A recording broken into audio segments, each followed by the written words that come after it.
Hey, everybody. Welcome to the book club. We are finally at part two of Start With Why. And so I'm going to walk you through up to this point. We went through part one and part two of the book. Brief recap. I'll just fly back through to that part one, two. Sorry about that. But essentially, we started with, a world that doesn't start with why. Again, looking at why versus how versus what with a business.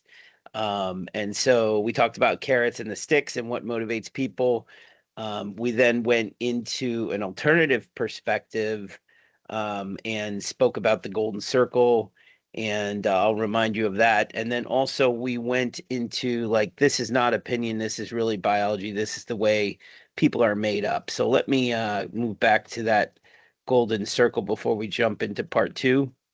And there it was. So the golden circle really is why you want to formulate your why for your business, the passion behind it, the purpose, why you do what you do, and build from there. So outside that would be how you do that business, obviously improving processes, improving procedures, and then lastly is obviously addressing what it is you do and your results, right? So you can, you know, we say, uh, selling trinkets, selling whatever it might be, right? So you can move from one what to another what with the proper how, and you can move from one how or structure or improve how, but ultimately you have one why. So you only have one why to work with.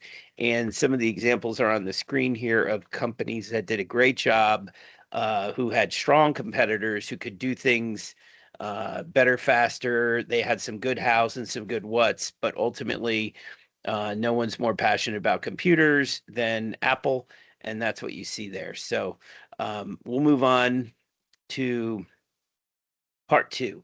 So, on part two of our book club, we are looking at actually part three and four inside the book. So, the first piece we're going to deal with is leaders need a following. So, this is the part of the book where they really start to get into, what it means to have trust with your employees and how a company gets to that point where there's a tipping point, i.e., Steve Jobs, right? Somebody who's able to focus on passion over process. And then the second half of this is how to rally those who believe. We may hit a pause and do a part three to this book club, but in here, how is it that you're going to get a following? How does that move you to that next level? So knowing why, knowing how, and then knowing what, and then communicating is not just about speaking, but it's also about listening. So we'll get into that. So let's get to the next slide. So the emergence of trust. So this is where you start this process of building the why and why people actually give a crap about it, right? So mud rolls down a hill, crummy place to work. These are different sections in the first part. So they use examples of companies and stories where there's no trust and ultimately ends up with a bad result, right? Like customers are not happy. So I have a picture up here on the screen of Continental Airlines, and they were that type of example, right? I remember you're too young, but I was old enough to remember Continental, which then became US Air and so forth and so on, or I should say US Air did a purchase or a merge with them. So you can't necessarily identify exactly what they did wrong, but there was certainly some bad customer service going on, and it just got to the point where people had a sense, they had a feeling they did not trust Continental. And so they really became a minor player when it came to major airlines. So they had this great quote I wanted to put here: trust begins to emerge when we have a sense that another person is driven by things other than their own self gain. So that's pretty important, I would say, for you when it comes to your employees and especially your customer base. So keep that in mind. focus on what the why is, what the mission is for your company. And then obviously people will start to have trust with you. So that's a big part of the beginning. It goes into, these 4 items. The only difference between you and a caveman is the car you drive, right? So the idea being that this has been here since the beginning of time. It goes back to the end of the first book club where we talked about biology. Behavior is behavior is behavior. So ultimately, it does play into this emergence of trust. Finding people who believe what you believe is critical. So for those of you who are implementing EOS, maybe have read the book Traction, it's ideal, right? Because you're essentially trying to build a company that has the same shared values. So those people believe what you believe. They act in a way that you act, right? So that's kind of what you're trying to build when you line up all your employees with the values that you expose to.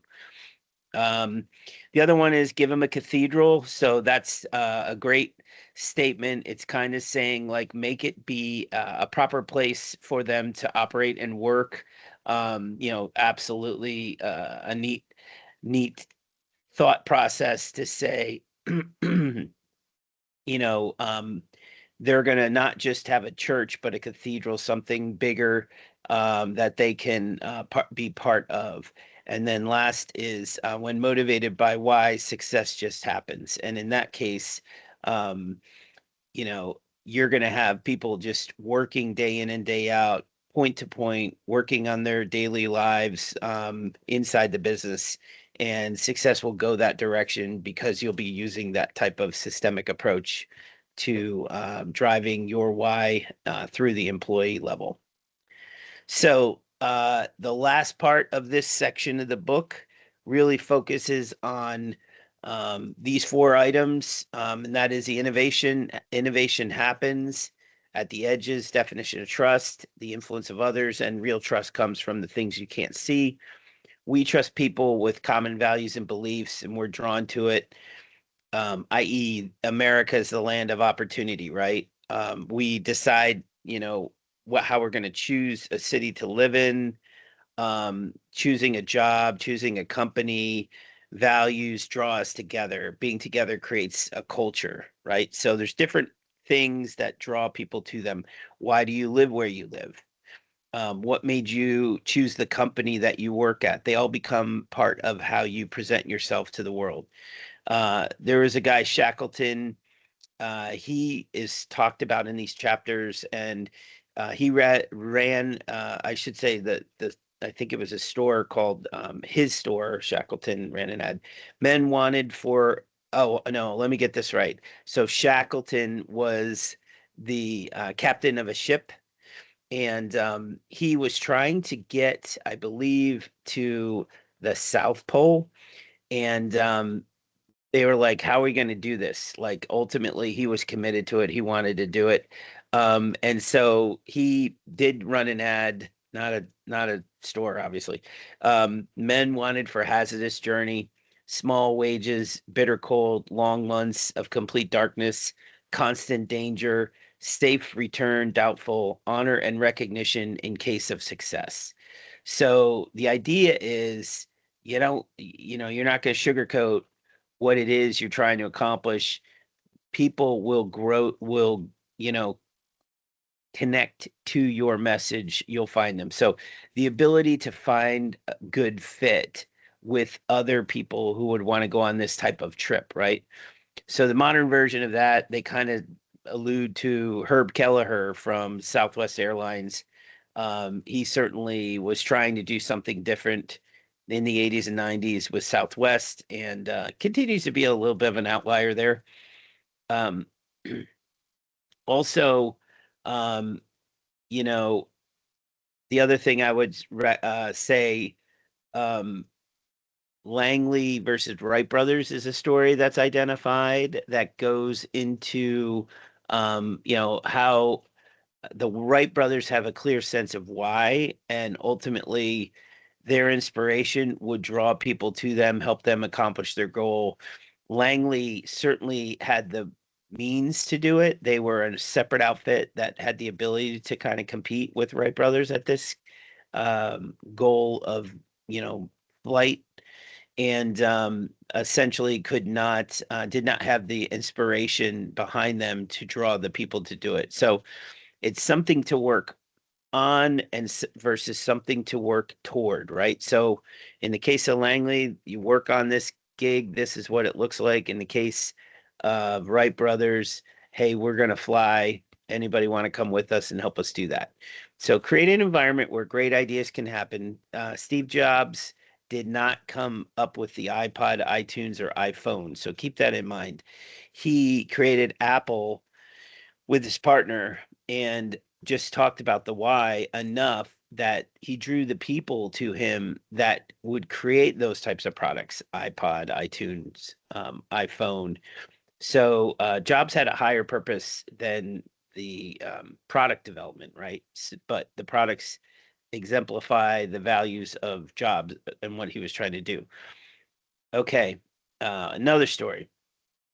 So 1762, the Barings Bank, which was Sir Francis Barings, they were huge, right? They were big back in the day, but they lost the why. What had happened was, um, after 1762, all the way up to 1995, they're going strong, everything's fine. And a trader was involved in 1995 that was like probably the largest bankruptcy of a bank in history, right? Um, and so what had happened was um, they wanted him to make money, but the values had been lost, and so ultimately he did not have the character that had been successful for 250 years in that company. So they had motivated employees, but did not inspire them, and they were manipulated by like bonuses and incentive pay to improve their performance. Um, they allude to in the book that there's a trapeze artist and they're flying around. Um, Employees want to know that there's a net underneath you, right? So you're not going to practice a new trick when you're a trapeze artist without knowing that that net is below you, right? So that's a big part of it. Um, so it's, you have to consider, like, even if it's just an emotional net, right? Not, could be a practical net, could be an emotional net. Um, the other thing, another story that they got into about real trust comes from the things you can't see. That story, that really spoke to me was there was an air weapons controller. And again, their job is to be like the eyes for a pilot. And their job is to move a pilot in closer to a target because pilot typically doesn't have the ability to see those threats, especially back in the day, 20, 30 years ago. So some in management operate like they are monkeys in a tree. They look down and they're seeing smiles coming up at them, right? Um, but those that are down are looking up, all they're seeing is these monkeys' asses, right? So that's kind of the story they use to say, if the top ones are committed to looking out and after and communicating with the direct reports. So the question becomes, do you trust the person who's, um, things you can't see and they're describing and bringing that to you? So who do you trust? Um, the last part is in this section of the book, it talks about a piece of advertising versus a referral from a friend. So if you think about, like, peer groups all grew almost 100% by referrals, right? So it wasn't like you read our ad in the newspaper and you said, I want to join a peer group, or you saw our commercial on TV and you said, I want to join a peer group. So it really came down to referral from a friend. Same thing goes for your businesses. You know, are you building that kind of trust network? Why should someone trust you, right? So we've always heard that saying, like, 4 out of 5 dentists prefer blah blah blah. Well, that's good. It's making you feel comfortable. You're trusting someone that you respect, a dentist, that they prefer a certain toothpaste, right? So that's what's happening. Same thing happens with celebrity endorsements, influencers. The more you see somebody present uh, something and you know them from something, it's going to appeal to you, and that would possibly make you make the purchase. So just a few different ideas there and stories. Recommend this chapter of the book. It's got more stories than just the ones I shared, and certainly better told if you read them than me telling you over the screen here. So keep that in mind.